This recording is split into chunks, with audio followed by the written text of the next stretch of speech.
Hey, what's up YouTube? It's time for another quick video. Quick, we'll see. What we're gonna do today, we'll see how much I can get done today, but we're gonna start a little bit of a video series of doing a full setup on my semi-new, it's been a couple of weeks now, Fender Stratocaster. If you haven't seen the other videos, it's a made in Mexico Fender Standard HSS. This video, we're going to start off. The first step I want to do to this thing, we've already done a video, I changed the nut. We changed the nut in the last video. That's still great. Trying to do a full setup, I realized that how I do setups on most other Gibson style guitars with a fixed solid piece bridge does not work on these things at all. Fender setup is apparently different. I didn't know. Like I said, usually every other guitar I have, honestly, is the Gibson style bridge. So, I mean, the Jaguar, the Mustang, and everything I own that's PRS is always the Gibson style bridge. And how I do the setups on those is I just get the neck straight, completely straight, not any kind of relief, just completely straight, and then adjust accordingly the bridge up and down, so as low as I can without getting any fret buzz. And it works fine for every other guitar. I tried to do it with this thing and it completely messed up. So like I said, we're going to be going through a little short, hopefully video series, doing a full setup. I'm going to show you guys how to do a complete setup on a Fender Stratocaster style guitar. It's probably the most common kind of guitar that's out there. So we're going to go ahead and do that. I did already a video series in the past, I think probably almost last year by now, showing how to do basic setup. That still applies. It's just going to be doing a full setup because I have to do it anyway, so I figured, hell, I might as well video it. So we are going to, like I said, start by blocking off the trem. I don't want to use the trem on this thing. I like having my guitars where I can just change it to drop D super quickly, back and forth without any issues. If I want to play with the trem, I've got my PRS Custom 24, which nothing against Fender, it's just that trem system is way better than this thing. That being said, this thing stays in tune, it seems. It's just, I don't really use the trem that much, so I'm going to block this off just to make my life simpler. And that's what we're going to do today. So to do this, you're going to need a couple of things. Screwdriver to start by getting the back plate off. Some kind of measuring device if you don't want to eyeball it. If you have a set of calipers, brilliant. If not, like I said, you can probably eyeball it. But yeah, calipers will help just to measure the exact gap that's going to be between the hard piece and the body, so that we can know how big of a piece we want to build to put in there. And then you're going to need, so screwdriver, calipers, you're going to need some kind of wood. It's going to be inside, it's not going to be visible, so it doesn't matter the shape, quality, whatever. As long as it's hardwood, it's fine. That's all you need. So a couple of pieces. Again, it's inside, it's not going to be visible, so it is completely up to you guys how clean you want to make this. I'm going with the wood option because I have a couple of pieces of scrap wood lying around that I'm probably just gonna cut down to size, see how big of a piece I need, cut down to size, glue however much I need together, and then just maybe wrap it in a bit of tape for that little extra padding. Other options for you guys out there, if you have a piece of metal or if you have some coins and some duct tape, you can do that as well. I've seen people do that. If you want something a bit nicer, they do sell products. I think it's called the Tremel No, which is just a piece that ends up going in here that lets you lock it or unlock it. So if you decide you want to use it, it's just like a screw to undo, I think, or something like that, and then you can go back to using it. Honestly, I don't know how much they are. It's just, like I said, I don't want to use it. If you ever change your mind with this method I'm going to show you, it's as simple as taking this plate back off, taking that piece of wood out, restringing it, doing a proper setup to get the bridge where you want it, and away you go. Obviously, when we're going to lock it, this thing has a little bit of relief so that you can pull back and forward, not just forward. Some of the older ones will come completely flat. What we're going to want to do is drop that so it's completely flat before we block it off. So I'm going to pause here. I'm going to go ahead, take the back plate off, and then we're going to come back. We're going to do some measurements and then go from there. Alright, so we're back. I've taken off the 6 screws. I've also angled the camera down so you guys can actually see what I'm doing. It's either I record this on my proper camera or I'd be doing it on my cell phone in the living room to get a bit more space, so I'm just opting for this. Let me know if you think this didn't go well, but hey. So yeah, you just take off the 6 screws and this comes right off. It's just plastic, it's just a pick guard, don't worry about it. Hey, this is actually way nicer wood than I thought it was going to be completely honest with you guys. So there you go. This is basically how a Fender style trem works. You're going to always have a claw piece that is screwed into the body this way. They do sell replacements that you can screw directly down, but this is usually the kind that you're going to see most often. So it's basically a claw system that's just held into the body with 2 screws. The screws are adjustable, so you can move this forwards and backwards depending on if you want to put more pressure or less. And you're going to have between 3 and 5 springs depending on your kind of setup and how you want to set it up, holding this in place. So one thing I forgot to say, and one thing we're going to do super quickly right now, is you also have to, unless it's already flat, mine is not, so you want to just loosen the strings quickly to drop that bridge all the way down to the body.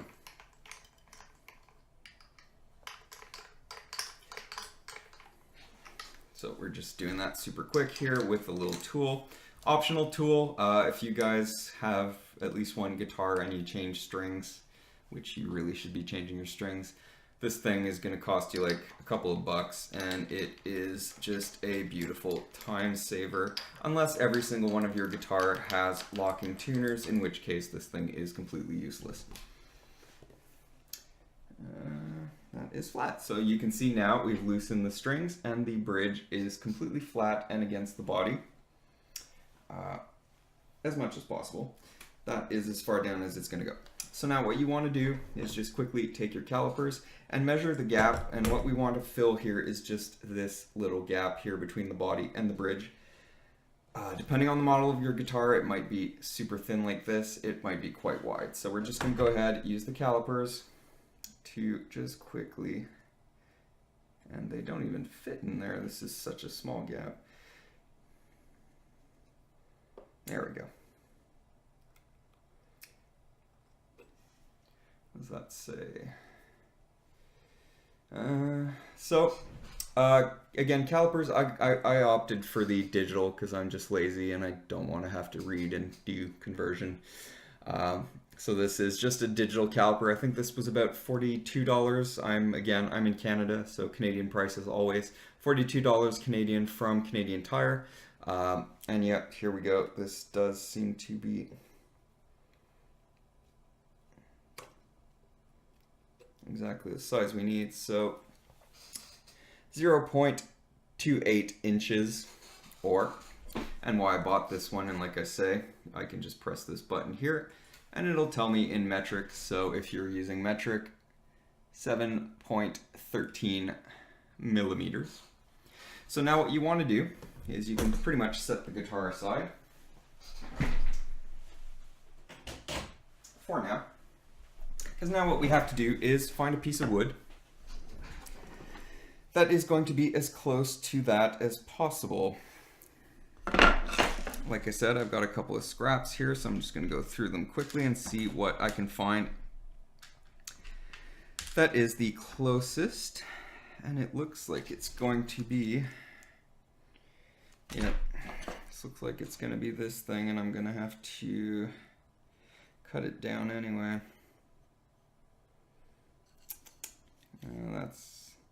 So there we go. I think I'm going to opt for this. What you want to then do is just find, like I said, a piece of wood. Anything solid would do, really, as long as it's solid enough to take the weight of that bridge pushing against this. This is just me personally, and I don't have any experience with this. This is just in my head how I see this working, but the reason I don't want to go with like coins wrapped in tape is unless you make a couple of them, I just feel like all that pressure would be nailed onto something about this big and then pushing into your body of your guitar. Whereas I feel if I put a block of wood that is the entire length, it's going to be, it's not going to run the risk of denting the body, which is something I want to avoid. I don't want to be pushing something into it. I don't want to be denting it. I don't want to be deforming it. And we all know that Fender bodies are usually not the hardest of woods.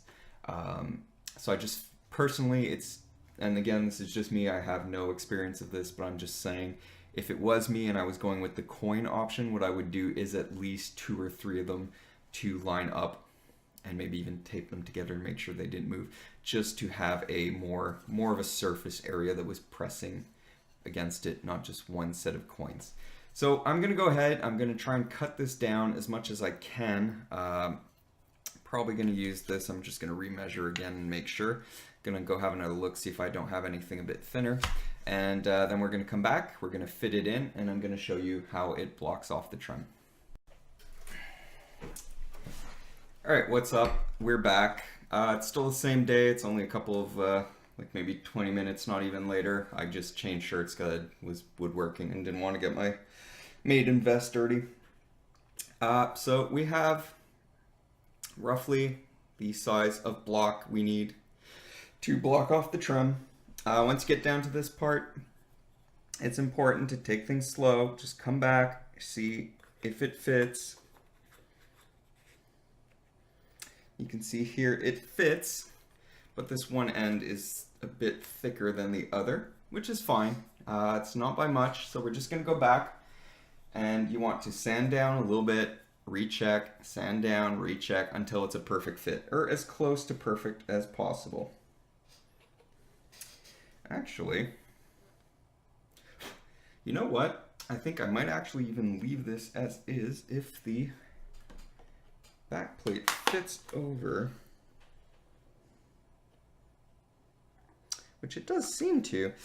So, kind of by accident, but I mean, I kind of actually like it better like this because it's easier to remove.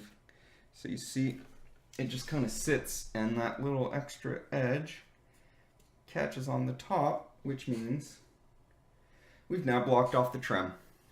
And it's as simple as that.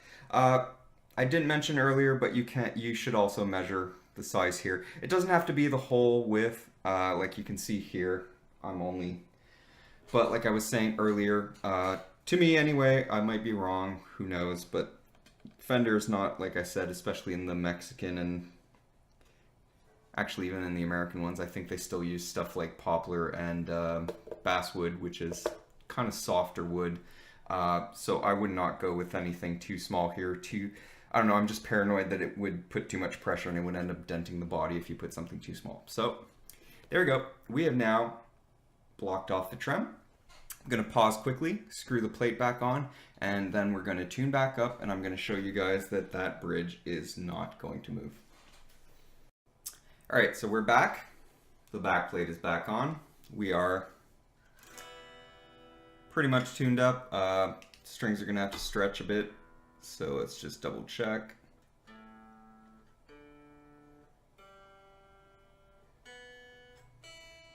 Yep, pretty much tuned. And you will notice that our bridge is perfectly against the body.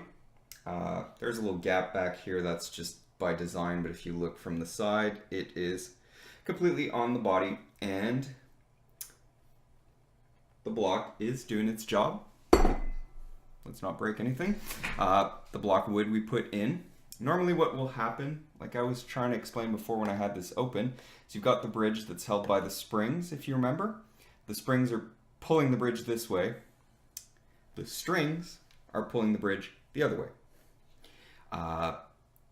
It's a bit of a balancing act, and that's why you have to do the setup to balance that spring pressure against the string pressure to get that a little bit floating.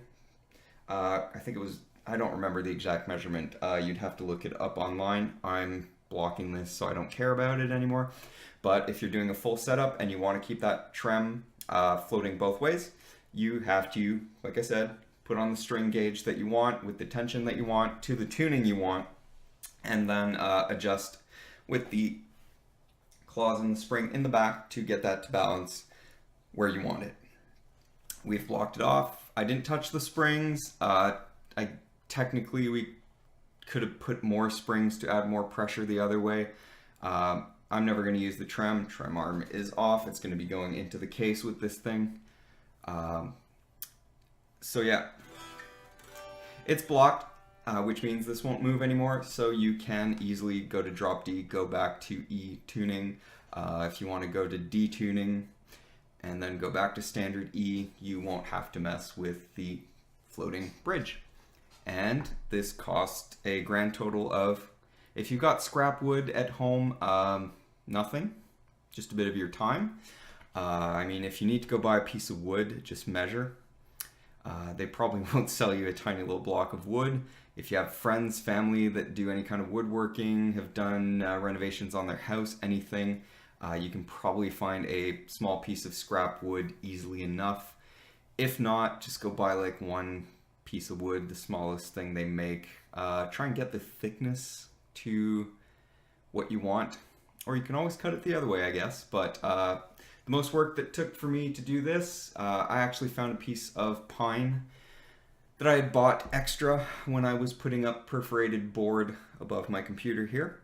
I needed a frame to put around that perforated board, so I just had bought, I think it was like 1/2 inch thick of just pine.